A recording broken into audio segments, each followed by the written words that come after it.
బాలినేని శ్రీనివాసరెడ్డి గారు లేవనెత్తిన ఒక అంశం ఉంది.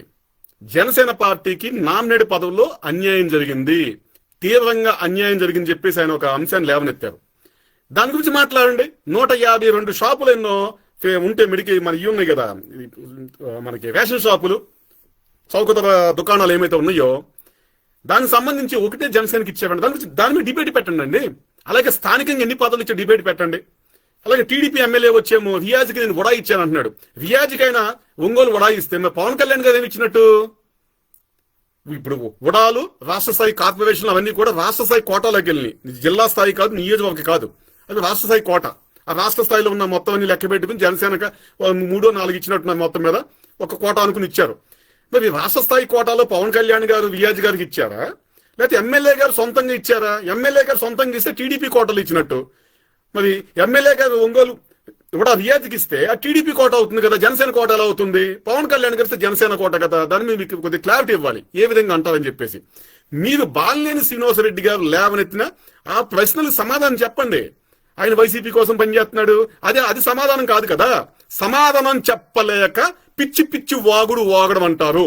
అటువంటి వాళ్ళు పిచ్చి కుక్కలు అంటారు. మహాన్యూస్ వంశీ గారు పిచ్చి కుక్కలు అంటారు. సమాధానం చెప్పలేక పిచ్చి పిచ్చి వాకండి. మిమ్మల్ని పిచ్చి కుక్కలని జనాలు అంటారు, మేము అంటాం కాదు. అలా మాట్లాడితే, అలాగే ఈ పదవుల్లో జరిగిన అన్యాయం మీద మాట్లాడితే రియాజ్ మాట్లాడాలి కానీ బాలినేని శ్రీనివాసరెడ్డి ఎవరు మాట్లాడడానికి అని చెప్పేసి ఇంకో ప్రశ్న అడిగారంట. బాలినేని శ్రీనివాసరెడ్డి గారు మా సీనియర్ నేత అండి. వైసీపీలో ఏ పార్టీ, కాంగ్రెస్లో ఉన్నారు, వైసీపీలో ఉన్నారు, జనసేనకు వచ్చారు. ఆయన సీనియర్ నేత. అసలు బాలినేని శ్రీనివాసరెడ్డి గారు ఎక్కడ, రియాజ్ గారు ఎక్కడ? పోలిక పొంతనేమనుందా? ఏమన్నా ఉందా? శ్రీనివాసరెడ్డి గారు మా పార్టీలోకి వస్తే ఒంగోలు నుంచి 20 మంది కార్పొరేటర్లు తన వర్గాన్ని పట్టుకొచ్చారు. రేపొద్దున్న రియాజ్ గారు ఏదైనా రాజకీయ పార్టీలు మా పార్టీ మారితే ఎంతమందిని నేతలను పట్టుకెళ్తారండి? కార్పొరేటర్ స్థాయి వాళ్ళని ఎంతమందిని పట్టుకెళ్తారు? 0 పట్టుకెళ్తారండి. గుండు సున్నాను పట్టుకెళ్తారు. ఆయన ఎన్నికల్లో పోటీ చేస్తే జనసేన టికెట్ మీద మనం ఓట్లు చూసాం కదా. సాధారణ అభ్యర్థిని పెట్టినా కూడా 30,000 ఓట్లు వస్తాయి. అక్కడ 10,000 ఓట్లు వచ్చినాయి అభ్యర్థులకి.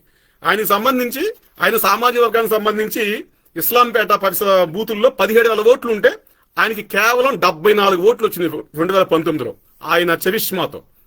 అటువంటి నేతను తీసుకొచ్చి మీరు బాలినేని శ్రీనివాసరెడ్డి గారితో పోలుస్తున్నారా? బాలినేని శ్రీనివాసరెడ్డి గారు ఇండిపెండెంట్ గా పోటీ చేసినా కూడా ఆయనతో పాటు 4 అభ్యర్థుల్ని నిలబెట్టి గెలిచినా ఓడినా కూడా కనీసం డిపాజిట్లు తెచ్చుకునే సత్తా ఆయనకు ఉంది. మరి మన రియాజ్ గారికి ఏ సత్తా ఉందో మనం చూసాం, ఆల్రెడీ అయిపోయింది.